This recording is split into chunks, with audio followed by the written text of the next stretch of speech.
예, 안녕하십니까. 유승호입니다. 클래스와 객체, 자바를 배울 때, 또 객체 지향 프로그램 언어를 배울 때 가장 중요하게 다루어지는 개념입니다. 클래스와 객체. 지난 시간에 기본적으로 클래스와 객체가 무엇인지 간단히 설명을 했는데 기억을 하고 있는지 모르겠습니다. 가장 중요한 거거든요. 그래서 지금 거의 2주에 걸쳐서 설명을 하고 있는 거고요. 클래스가 뭔지, 인스턴스가 뭔지, 뭐 객체를 만든다, 오브젝트란 표현도 쓰는데 그렇게 클래스를 이용해서 객체를 만드는 거를 인스턴스화한다. 그래서 그렇게 만들어진 걸 갖다 인스턴스라고 이야기했죠. 그걸 객체라고 이야기하기도 하고요. 그래서 지난 시간까지 설명하고자 한 가장 키포인트는 어떤 대상물을 구체화시킨 걸 클래스라고 한다라고 이야기했고요. 근데 이 클래스는 실제로 어떤 메모리 공간을 잡아먹는 그런 변수와 같은 존재는 아닙니다. 단순히 틀이거든요. 그 변수나 데이터를 정의한 또 그 데이터를 처리할 수 있는 방법들을 정의한 틀이라고 생각하면 되는 거고요. 그거에 의해서 생성된 것, 실질적인 거는 인스턴스, 즉 객체가 되는 거죠. 그 두 가지 개념만 이건 틀이다, 이건 실제로 생성된 거다. 그것만 잘 기억을 해주면 됩니다. 그래서 클래스는 선언한다라는 표현을 썼고요. 인스턴스 객체는 생성한다라는 표현을 썼었습니다. 그래서 이 두 가지 개념만 잘 구분할 수 있으면 되는 거거든요. 뭐 기존에 있었던 절차 지향 언어와 비교했을 때 가장 다른 점이고 가장 중요한 요소입니다. 예, 우리 학습할 내용들 한번 살펴보겠습니다.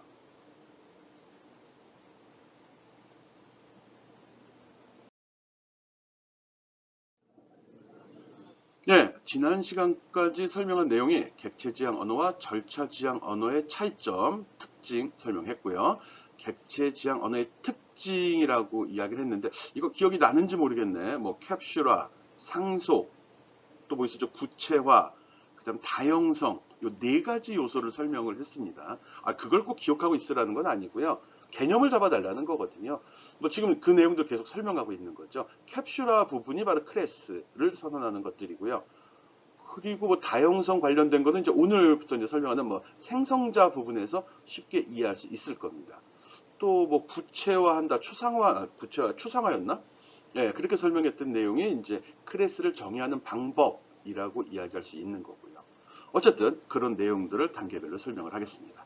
지난 시간에 자바 클래스를 선언하는 방법 설명했고요. 이 클래스에 있는 구성 요소가 뭐가 있었다고 얘기했죠? 보통 멤버라고 하는데 거기에 보면 필드와 메소드 두 가지가 있습니다.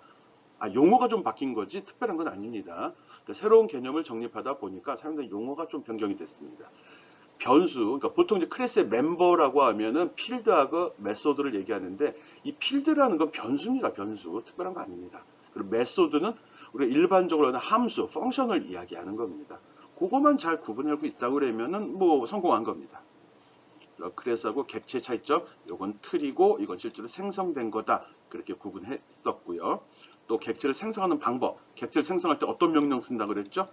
new라는 명령 쓰는 거 설명했었습니다. 그리고 메소드 작성하는 방법, 함수죠. 그리고 호출하는 방법.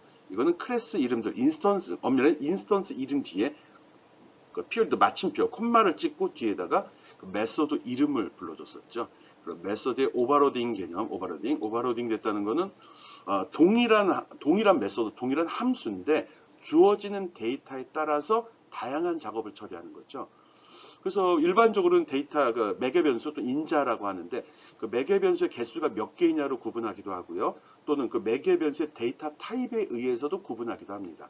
즉 메소드 이름, 함수의 이름은 동일한데 매개 변수의 개수가 틀리거나 또 매개 변수의 데이터 타입이 틀린 경우 그걸 자바 이 버추얼 머신이 알아서 딱 내가 프로그램 짤 때 어떤 매개 변수를 주게 되면 그 내용을 분석을 해가지고 이거는 이런 내용이네. 그럼 선언되는 클래스 기준으로 만들어진 인스턴스 객체를 보고서 여기에 해당되는구나 해서 해당하는 함수를 골라내는 겁니다. 이름은 동일하지만 매개 변수나 처리된 내용이 좀 다르게 표현할 수 있고 활용할 수 있다. 그 얘기입니다. 예, 오늘 지금 이 시간에 얘기하는 건 생성자부터 강의를 시작하도록 하겠습니다. 그 전에 다시 한번 그림으로 앞의 내용을 요약을 좀 한번 하려고 합니다. 그래서 뭐 다시 한번 정리할 거고요. 생성자, 가비지, 접근자, 스태틱, 파이널 이거에 대한 개념들을 단계별로 설명하도록 하겠습니다. 어려운 내용은 아니고요. 뭐 개념만 잘 잡아주면 됩니다. 꼭 써야 되는 것도 아니고요. 알면은 더 편하고 효율적으로 프로그램을 작성할 수 있는 거고요. 몰라도 교양 있는 사람이 짜는 프로그램 수준은 다 나옵니다. 전문을 하는 친구들 입장에서는 이런 것까지 알고 고려한다면은 더 효율적인 프로그램을 작성할 수 있을 것 같아서 설명을 합니다. 큰 부담 갖지 않고 봐도 됩니다. 뭐 교양 있는 사람들이 여기까지 들어오기에는 좀 벅차거든요. 너무 가볍게 여기게 하는 거 아닌지 모르겠네. 예, 어쨌든 한번 쭉 훑어봅시다.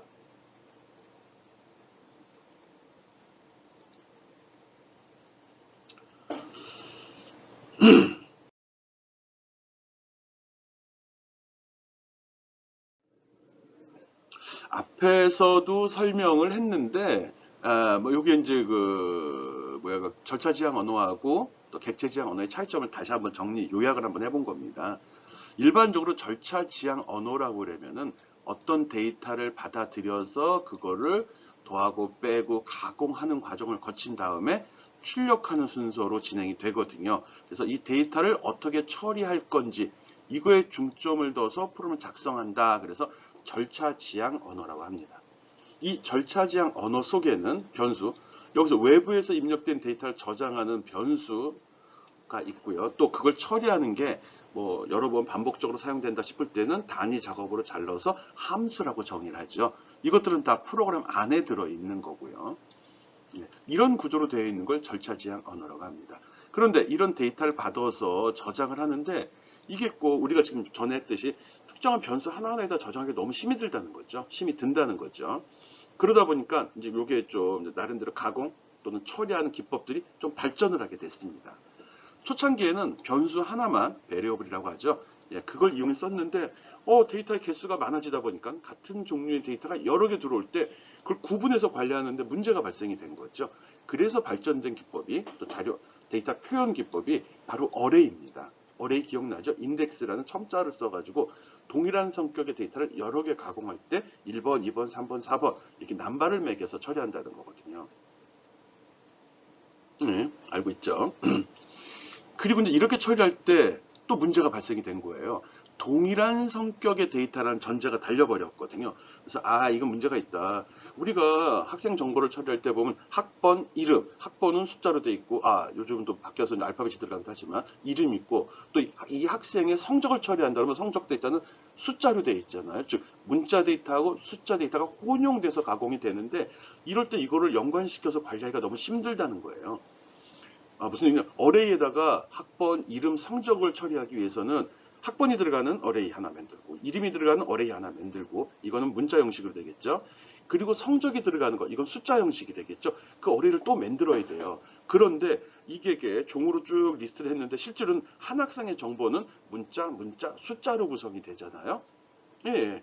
하나로 표현된, 즉 어레이로 표현할 때는 숫자와 문자를 섞어서 쓸 수 없거든요. 근데 그런 문제가 발생이 되다 보니까 안 되겠다. 구조적이라는 이 데이터 타입을 만들어 가지고 여기에는 숫자, 문자를 혼용해서 쓸 수 있고 요거를 하나의 덩어리로 취급할 수 있도록 하는 그런 데이터 표현 기법이 또 개발이 됐어요. 이렇게 잘 쓰다 보니까 또 데이터가 다양하게 발생이 되고 다양한 용도로 사용하다 보니까 필요에 따라서는 뭐 학번 같은 거 보면 이런 거 있죠. 학번을 문자로 처리했는데 앞에 있는 자리에는 보통 입학 연도, 학번에 앞에는 입학 연도, 두 번째는 학과, 뒤에는 시리얼 넘버가 들어가거든요. 그래서 이 데이터를 필요에 따라서는 숫자로, 문자로 들어왔지만 숫자로 잘라보기도 하고 또 전체를 문자로 이용하기도 하고 이런 식으로 다양한 측면에서 데이터를 분석해서 활용하고자 하는 또 요구가 또 발생이 됐거든요. 그래서 그런 걸 처리하려고 유니온이라는 이 개념이 또 도입이 됐습니다. 들어올 때는 문자로 들어왔지만 필요에 따라서는 앞에 숫자, 중간에 문자, 뒤에는 숫자 이런 식으로 잘라서 처리하는 기법도 개발이 된 거죠. 물론 우리 자바 시간에 이런 거 설명하진 않았습니다. 우리는 어레이까지만 했고요. C 같은 경우, C가 이제 가장 보편적으로 많이 활용되는 프로그램 언어이기 때문에 C에서 주로 표현했던 방식들을 지금 이야기하고 있는 거거든요. 물론 이런 걸 자료 구조라고 그래갖고 이거를 이제 컴퓨터 공학이나 소프트웨어를 전문으로 하는 친구들 같은 경우는 이렇게 데이터의 표현 기법만을 따로 한 학기 이상을 학습을 합니다. 물론 이렇게 데이터의 표현 기법을 학습한 이후에는 그거를 처리하는 기법도 같이 학습을 하거든요. 그럴 때 대부분 배우죠. 뭐 기본적인 문법상 배울 때도 이 항목들은 다 설명을 합니다. 대부분 스트럭처나 유니온 같은 경우는 공용체, 보통 이제 구조체 공용체라고 하는데 이거는 맨 뒷부분에서 소개를 하죠. 아주 개념 잡기도 힘들고 프로그램도 복잡해지다 보니까 프로그램 입문 시간에는 그냥 이런 게 있다 이렇게 쓴다 정도로만 끝나는 거죠. 그리고 또 이런 문제점을 다 효율적으로 보완하기 위해서 만든 게 또 포인터라는 개념이 있습니다. 이거는 어떤 점을 보완을 했냐고 그러면 이 앞에서 선언한 이런 변수, 그러니까 variable, array, structure, union 같은 경우는 처음에 프로그램이 시작되는 단계에서 데이터 사이즈가 픽스가 돼요. 나는 변수를 뭐뭐뭐 쓰겠다, 배열 크기를 어떻게 하겠다, 스트럭처 구조적인 거는 어떤 데이터를 어떻게 조합해서 쓰겠다, 또 유니온 같은 경우는 있는 데이터를 어떤 식으로 잘라 쓰겠다. 그러면서 그 개수까지도 한정을 짓거든요. 근데 실제로 프로그램 작성하다 보면 뭐 학생이 몇 명일지도 모르는데 즉 입력하는 데이터가 몇 개일지 모르는데 미리 배열을 잡아놓는다는 것은 메모리 낭비 같고 또 너무 작게 잡고 작게 설정하고서 작업하다 보면 데이터가 또 입력하다 계속 늘어날 경우 이걸 프로그램이 담아놓을 수가 없게 되는 거잖아요. 내가 100개 선언했는데 데이터 입력하다 보니까 데이터가 200개가 들어왔네. 그렇다고 그러면 어떻게 해야 돼요? 프로그램에 저장할 수 있는 공간을 100개만 선언을 했는데 그때 다시 중지하고서 프로그램 다시 고쳐야 되는 거잖아요. 즉 프로그램 작성 중에 가변적으로 데이터 사이즈를 조절하고 싶을 때 그럴 때 주로 사용되는 게 포인터입니다. 물론 그것만은 아닙니다. 포인터는 더 중요한 많은 기능들이 숨어 있거든요. 근데 지금 변수, 어레이, 스트럭처, 유니온 이런 데이터 표현 방식과 같이 놓고서 비교할 때는 그런 특징이 있다는 겁니다. 프로그램 실행 도중에 데이터의 크기를 가변적으로 즉 상황에 따라서 조절할 수 있는 데이터 표현 방식을 이야기하는 거죠. 이것도 데이터 표현 방식뿐만 아니라 컴퓨터 시스템 내에 다양한 곳에 다양한 정보들이 수록되어 있거든요. 그래서 그게 어디 수록되어 있는지 그게 이제 어드레스 주소라고 하는데 그 주소만 알면은 임의로 가서 막 데이터를 불러오기도 하고 그 데이터를 변경시킬 수도 있어요.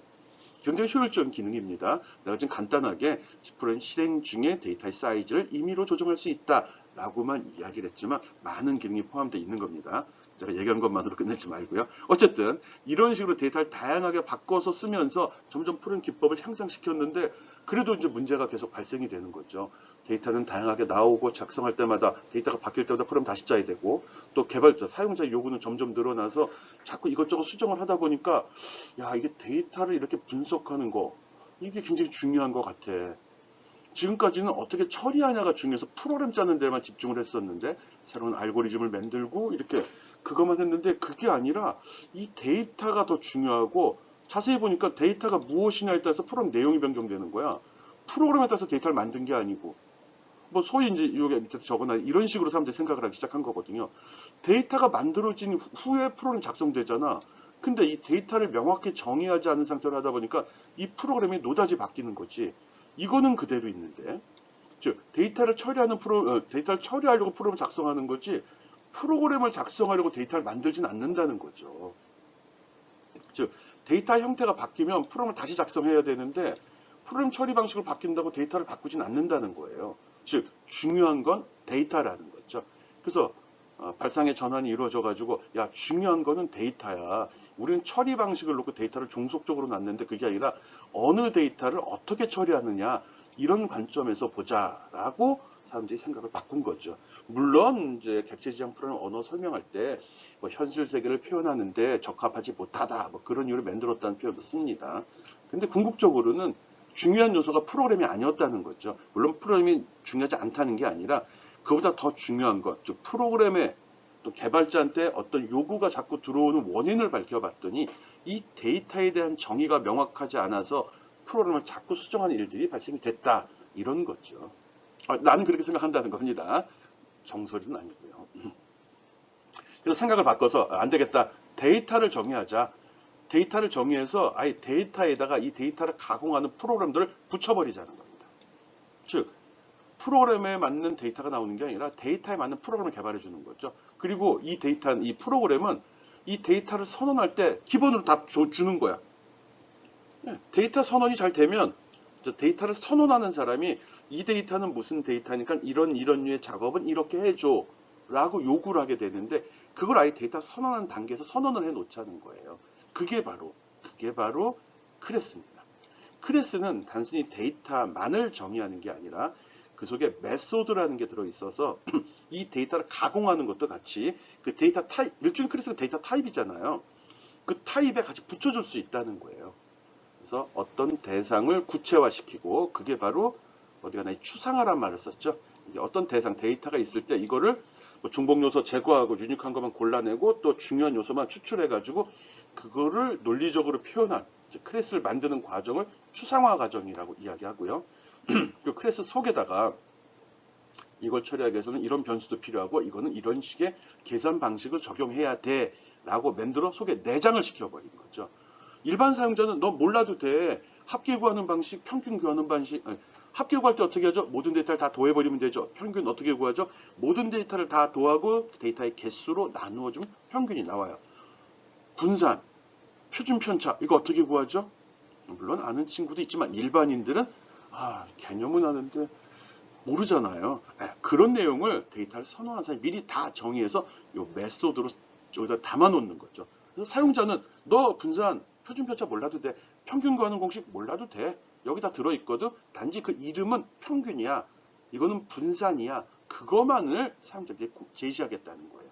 그래서 실제 내부에서 처리된 내용은 사용자는 몰라도 돼. 너는 필요한 것만 요구해. 내가 데이터 가공해서 처리해 줄게. 그 소리를. 그런 걸 캡슐화라고 합니다. 그래서 한 객체 어딨냐? 네, 위에서 설명을 적어놔서 그거 보는 거거든요. 데이터 구조와 기능을 하나의 캡슐 형태로 만드는 걸 캡슐화, 또 객체의 공통된 특징이나 기능을 추출하는 거 이거를 추상화라고 이야기합니다. 이렇게 해서 만들어지는 거고요.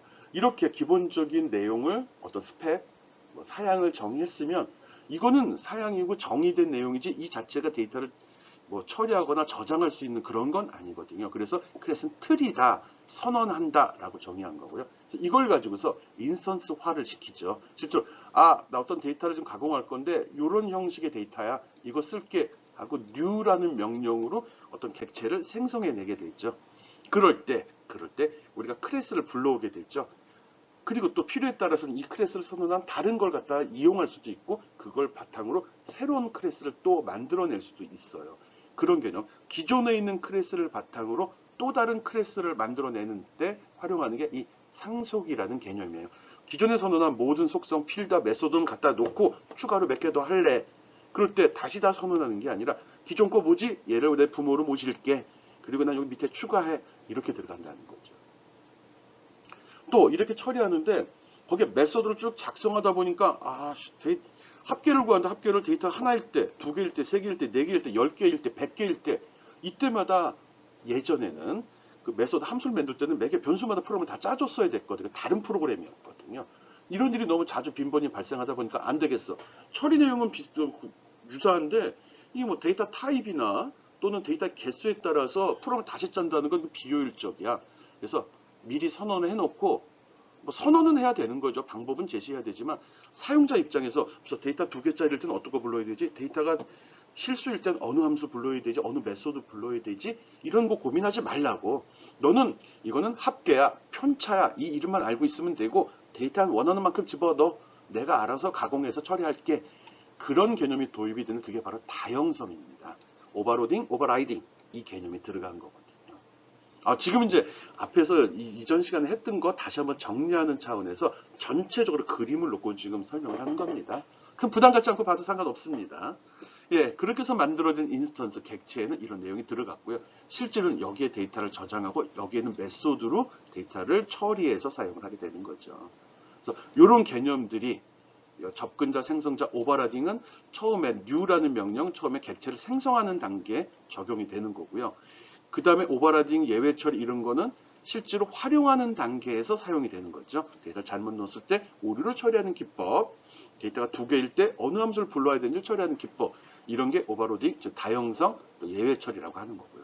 또 프로그램을 오랫동안 사용하다 보니까 쓸모없이 이 변수 저 변수 막 불러 썼었는데 자세히 보니까 이 변수는 쓰질 않아. 그리고 내가 또 프로그램상에서 그쪽 변수를 제거해 버리기도 해요. 즉 클래스를 만들었는데 그 클래스를 안 쓰기도 한다는 거죠. 쓰다가 그 다음에 버리기도 하는 거고요. 그런 거는 이제부터 쓰레기가 되는 거죠. 쓸모없는 부분들. 그런 걸 갖다 가비지 커렉션이라고 하는데 아직 설명 안 했습니다.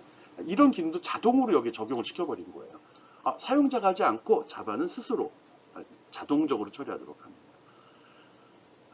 어쨌든 예, 자바는 이렇게 발전이 되었고 이런 특징을 가지고 있습니다.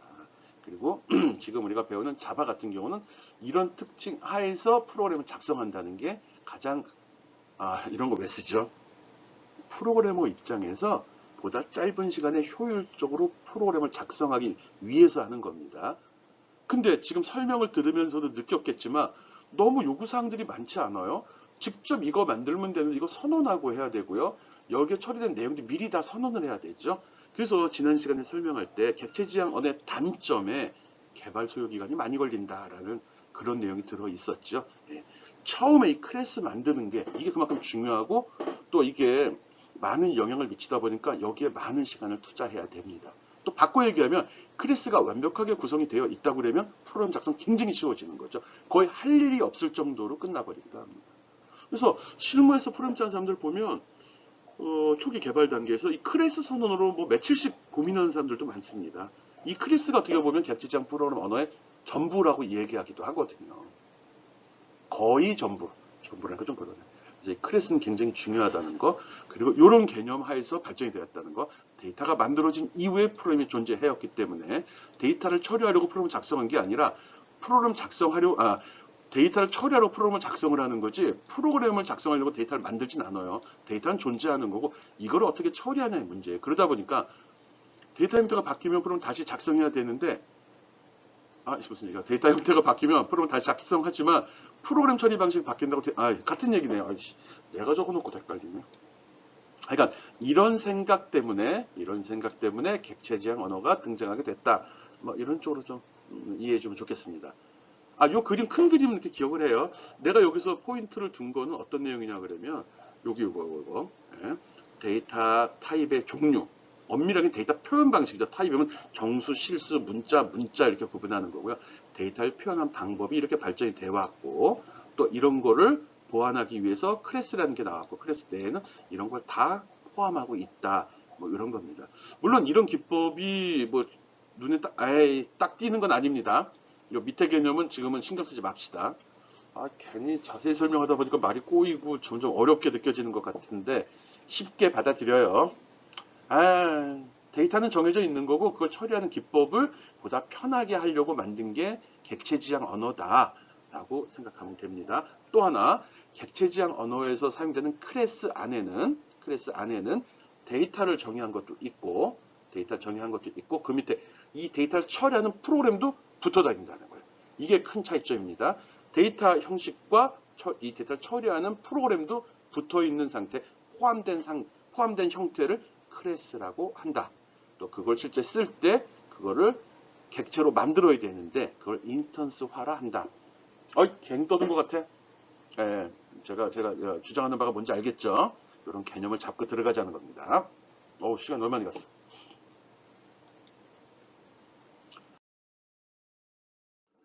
예, 앞에 그런 이제 객체 클래스 개념이 들어가다 보니까 아마 일반적으로 변수 선언할 땐 이런 식으로 우리가 변수를 선언하고 있죠.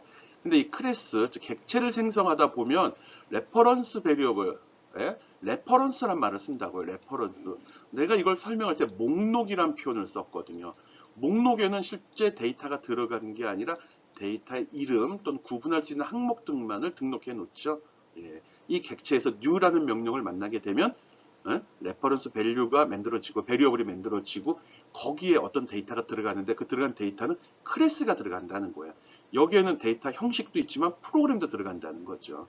그러다 보니까 이 레퍼런스라는 말을 많이 쓴다는 거, 또 기존에 사용하던 이 데이터의 선언과 클래스의 선언이 좀 차이가 있다는 거, 그거 기억해 주기 바랍니다.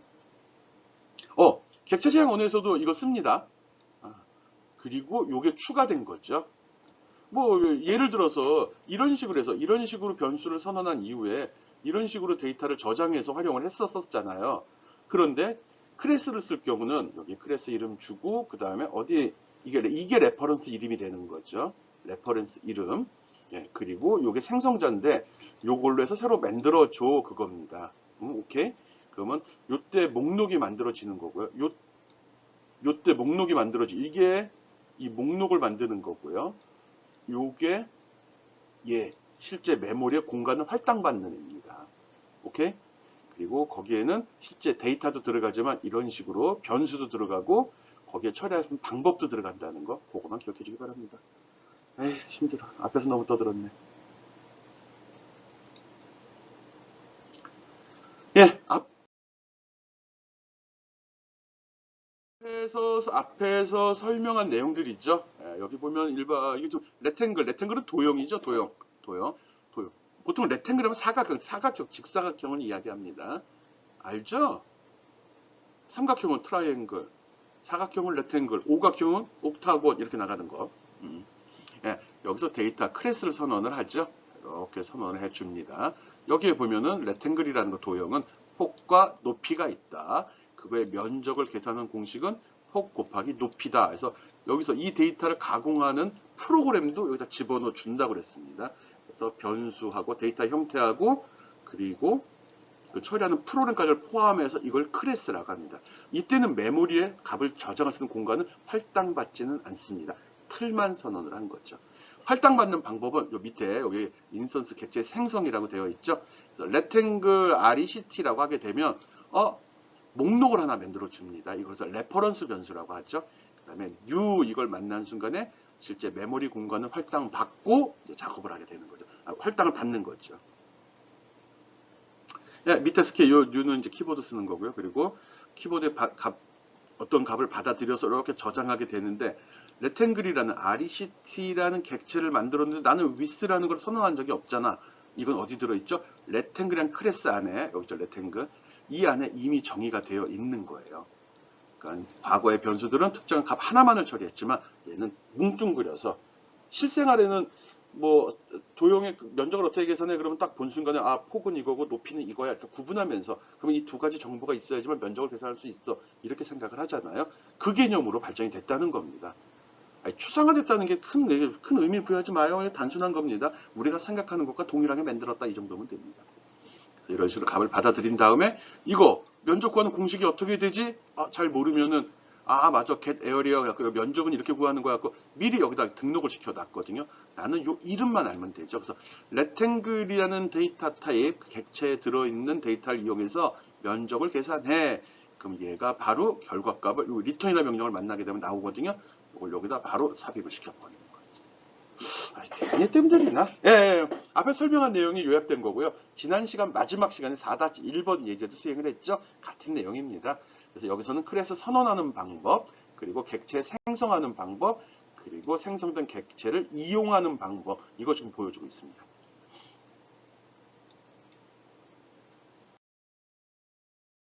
예, 생성자 한번 살펴보겠습니다. 생성자 어려운 거 아닙니다. 생성자 아무것도 아니에요. 이렇게 나오니까 그러죠. 지금 우리 클래스를 만들었잖아요. 클래스로 객체를 만들었죠. 그 객체 초기값 주는 겁니다. 초기값 주는 걸 생성자라고 이야기합니다. 말만 이상하네요. 그림은 이쁘게 나왔네요.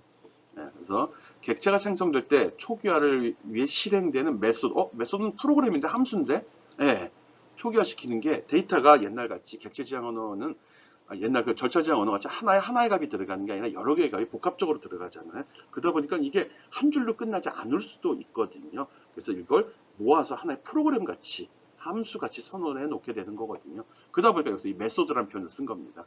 초기화를 하기 위해 처음에 인스턴스화를 시킬 때 그 시점에 딱 수행되는 부분 그런 프로그램을 이야기하는 겁니다. 좀 샘플 볼게요.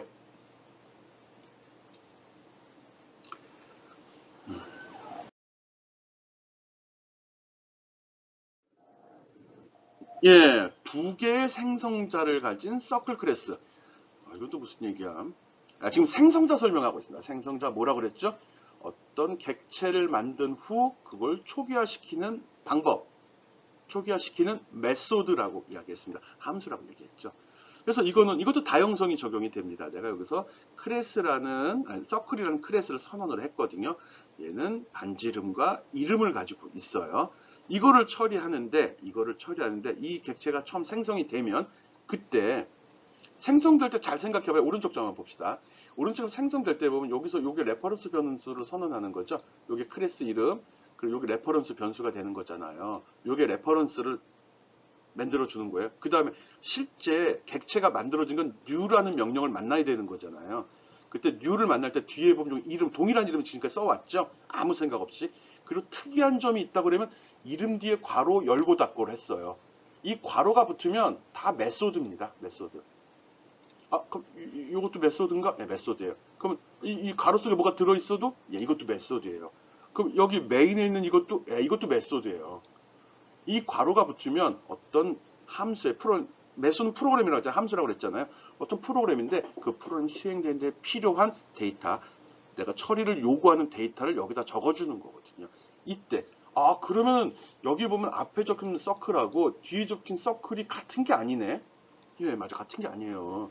이거는 그냥 적어놨죠. 앞에 있는 건 클래스 이름이고 뒤에 있는 건 생성자 이름이에요. 근데 왜 이름이 같죠? 예, 그렇게 약속한 프로그램 개발자 그렇게 한 겁니다. 프로그램 언어 개발자가 초기화는 한 번만 주는 거죠. 그리고 그 함수 특정한 클래스 생성되는 인스턴스에 대해서 초기값을 설정하는 거다 보니까 굳이 다른 이름을 부여할 필요가 없어요. 그래서 동일한 이름으로 늘 하는 거고요. 단지 처리되는 실제로 동작하는 내용이 틀리다 보니까 얘는 선언의 의미가 있고 얘는 설정하는 초기화 시키는 데 뜻이다 보니까 뒤에 괄호를 붙여서 처리한 겁니다. 에이 정리. 앞에는 클래스 이름, 뒤에는 생성자 이름인데 얘는 어떤 일을 처리해야 되기 때문에 생성자 초기값, 초기화를 시킨다고 했죠. 그때 필요한 데이터는 괄호 속에 적어준다. 그래서 내가 인스턴스화 시킬 때 보면 꼭 뒤에 적힌 이게 생성자라고 했죠. 생성자는 메소드이기 때문에 꼭 괄호를 붙여줬던 겁니다. 오늘 지금 말이 자꾸 꼬이고 지나치게 쉽게 갈 수 있는 걸 돌아가는 느낌이 드네요. 네, 그런 겁니다. 그런데 새로운 데이터를 만들었을 때 데이터를 초기값을 주기도 하고 주지 않을 수도 있는 거잖아요. 아직 결정이 안 됐어. 그러면 그냥 다 놓고 하는 거잖아요. 공간만 할당해줘. 내가 필요할 때 쓸게. 이럴 수도 있고 야, 나 이거 집어넣을 건데 넣어서 줘. 이럴 수도 있는 거잖아요. 여기 보면 생성자가 하나, 두 개가 나왔다고요? 네, 이런 얘기입니다. 생성자는 여러 개 적을 수 있습니다. 다형성이 됩니다. 오버로드가 된다는 소리 있죠. 그래서 여기 보면 첫 번째 생성자는 변수가 없는 경우, 매개 변수가 없는 경우, 두 번째는 매개 변수가 하나, 두 개 있는 경우, 즉 부를 때 여기 밑에 적혀 있네. 여기서 레퍼런스 선언하고 클래스 레퍼런스 변수 지정하고 그다음에 여기서 이제 객체가 생성이 되는 거죠. 이때 이렇게 내가 값을 두 개 주게 되면은 생성자 중에 값이 두 개짜리를 찾아가요. 그리고 또 비교하죠. 앞에는 정수, 뒤에는 문자열. 여기 있네. int, string. 그러면 여기는 아무것도 없네. 그럼 얘 쓰지 않고 얘를 갖다가 여기에 적용을 시켜버린다는 거예요.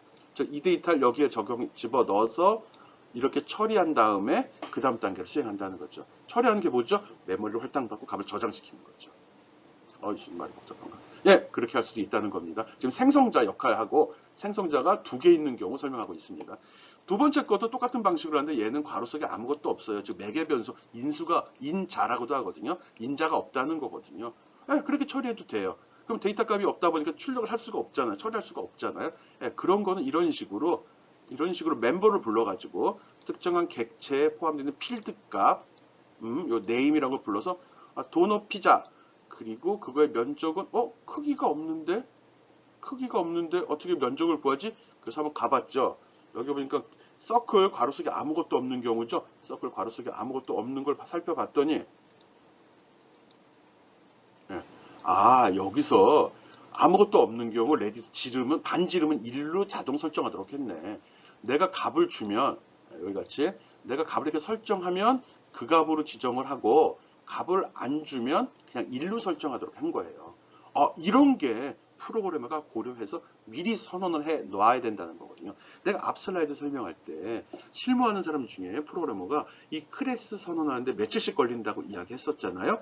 이런 경우의 수를 다 고려해 놓는다는 거죠. 그리고 내가 말이 많네요.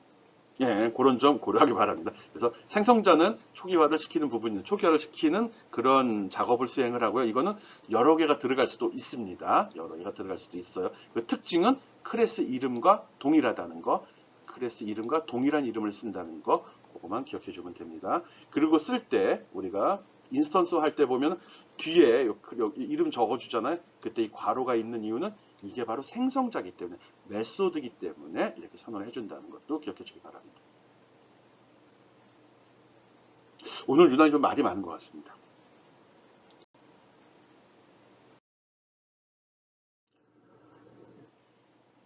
예, 생성자의 특징 한번 가볍게 살펴보겠습니다. 지금 앞에서 생성자 설명했죠. 무슨 일 한다고 그랬죠? 생성자가 하는 일은 여기 있잖아요. 객체를 초기화합니다. 초기화. 어떤 객체를 생성했으면 메모리 할당받는다는 거죠. 또 프로그램 뭘 쓸 건지 메소드도 불러온다는 거고요. 그럴 때 그 값을 초기화시키는 역할을 해요. 생성자는 메소드다. 그래서 메소드 때 뒤에 괄호 붙여준다고 이야기했습니다. 생성자 이름은 클래스 이름과 동일하다. 예, 초기화는 한 번만 시키는 거고요. 이게 뭐 굳이 다른 메소드랑 헷갈리지 말라고. 그렇게 그게 또 핑계가 되네. 다른 메소드랑 헷갈리지 말라고 생성자는 클래스 이름과 동일하겠습니다. 또 생성자는 여러 개 작성해도 됩니다. 오버로딩이 가능합니다. 이게 객체의 기본 자바의 특징이었죠. 생성자는 뉴를 통해서 객체를 생성할 때 한 번만 돕니다. 초기화는 한 번만 하는 거죠. 보통 프로그램 할 때 초기화란 말을 하는 거는 처음에 실행시킬 때 어떤 메모리 변수의 값을 설정하는 걸 초기화라고 이야기하거든요. 그리고 두 번째, 세 번째 단계에서 값을 또 집어넣는 건 이건 초기화라고 하지 않고 그냥 연산한다, 값을 저장한다라고 이야기합니다. 처음에 시작이 됐을 때 아무런 연산도 수행되지 않은 상태로 설정되는 값을 초기화라고 합니다. 초기화를 안 시키기도 해요. 필요할 땐 시키고요. 오케이? 그리고 생성자는 리턴 타입이 들어가면 안 됩니다. 얘는 어떤 값을 요구하는 게 아니라 값을 설정하는 것만 시키는 거거든요. 그래서 절대 리턴 들어가면 안 됩니다. 리턴 모르죠. 다음부터 설명하겠습니다.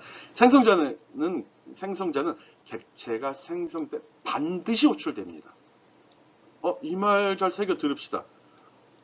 객체가 생성될 때 반드시 우리가 지금까지 클래스 선언하면서 생성자 만든 적 있어요?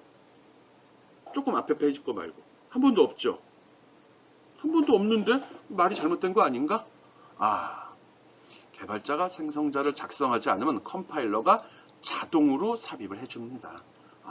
그래서 그랬구나. 필요하면 직접 내가 설정을 하는 거고요. 필요 없으면 안 해도 됩니다. 그러면 자동으로 설정이 된다는 거예요. 자동이 뭐겠어요? 뭐 숫자를 저장하는 그런 변수면은 0이 들어갈 거고 뭐 그런 거 얘기하는 거죠. 문자가 들어갈 곳인데 아무것도 없으면 빈칸이 들어있겠죠. 빈칸이 아니라 널. 빈칸과 없는 건 틀립니다. 아무것도 없는 것과 빈칸은 틀린 거죠. 빈칸도 하나의 문자거든요. 화면에 아무것도 표시되지 않는 문자. 오케이, 됐어. 생성자의 특징 가볍게 설명했습니다. 이건 메소드이기 때문에 이 이름 뒤에 괄호를 붙이는 거고요. 클래스 이름과 동일한 이름을 씁니다. 오버로딩이 가능합니다.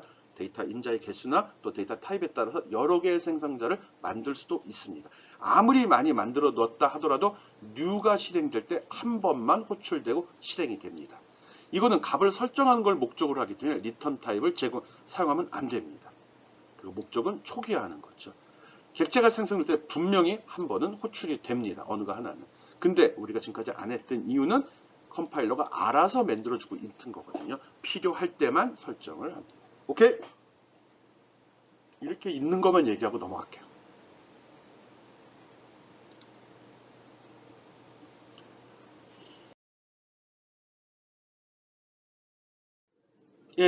생성자의 선언과 활용 연습. 앞에서 했던 거 복습해보라는 소리겠죠. 여기 보면은 클래스 선언을 하네요. 이렇게 클래스가 어디까지야? 요까지죠. 요까지. 이렇게 클래스 선언할 때 간혹 나는 이거 필요 없는데 이거 비워놔도 됩니다. 근데 이게 없으면 프로그램 어떻게 실행시켜? 다른 프로그램, 다른 클래스에서 같은 프로젝트 안에, 같은 패키지 안에 들어있다 그러면 다른 프로그램, 다른 클래스에서, 클래스가 프로그램이잖아요. 할 때 이 이름을 불러 쓰면 됩니다. 같은 프로젝트 안에 있으면은 파일이 나누어져 있어도 자기가 불러다 씁니다. 바꾸어 이야기하면 한 프로젝트 안에서는 동일한 이름의 클래스를 쓸 수 없다는 말도 되는 겁니다. 한 프로젝트 안에서는 파일이 다르게 있어도 그쪽에 있는 클래스를 불러다 쓸 수 있습니다.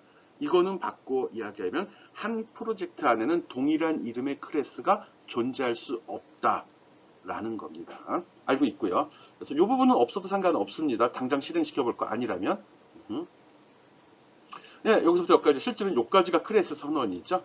근데 보니까 생성자가 2개가 들어갔네요. 지금 생성자 선언하는 거 보고 있습니다.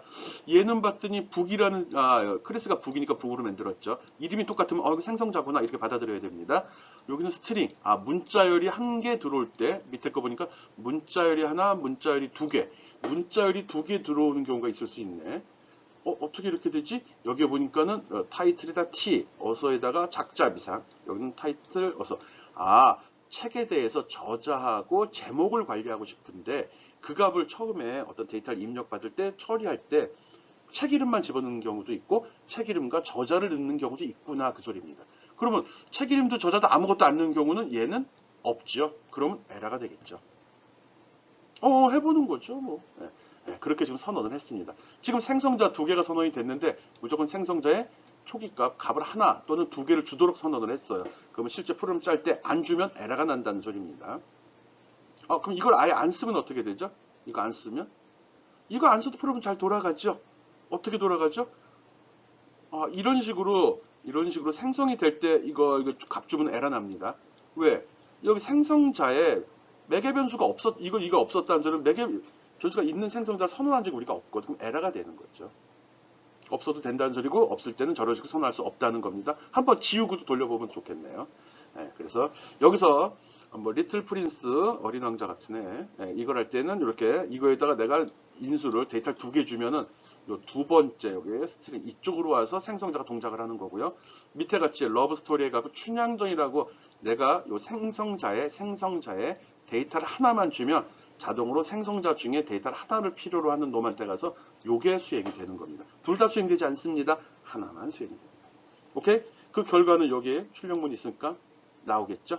이런 식으로 나온다고 생각이 되는데 결과는 여러분이 살펴보기 바랍니다.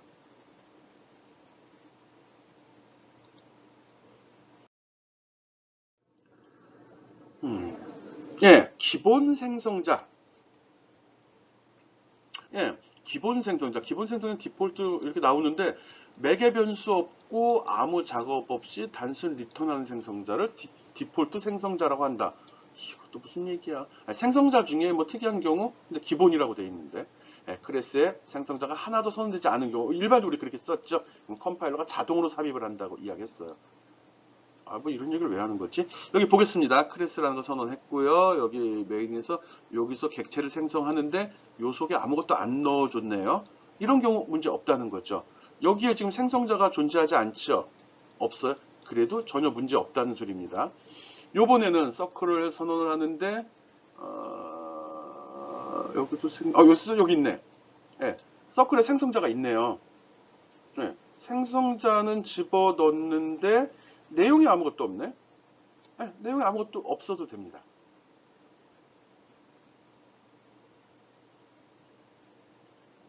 이거 왜 설명하는 거지? 자동으로 만들어진다고 그랬잖아요. 기본 생성자 우리가 이렇게 아무것도 안 집어넣어도 컴파일러가 마치 이것이 있는 것 같이 처리한다. 그 소리 하는 겁니다. 설명할 필요 없는 거 지금 꺼내놓은 것 같은데? 컴파일러에 의해서 자동으로 삽입된 생성자를 기본 생성자라고 한다. 매개 변수는 없고 아무 작업도 없이 단순 리턴하는 리턴 한마디 들어서 지금 다시 한번 읽어준 거거든요. 의미 없음. 오케이. 기본 생성자 내가 사용자가 선언하지 않았을 경우 자동으로 생성되는 걸 기본 생성자라고 한다. 우리가 일반적으로 그렇게 해왔는데 컴파일러가 자동으로 몰라도 됩니다. 패스. 이 교양 없는 짓을 내가 했네.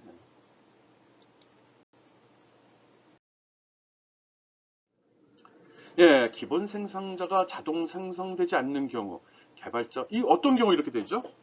알고 있잖아요. 사용자가 선언하면 기본 생성자는 생성이 안 되는 거죠. 내가 이렇게 여기 서클이라는 클래스를 내가 지금 선언을 하면서 여기다가 동일한 이름으로 여기 메소드를 집어넣었다고요. 근데 이름이 동일해. 즉 이건 생성자라는 거죠. 이게 들어가면 이 자동 생성자, 기본 생성자는 안 만들어진다고요.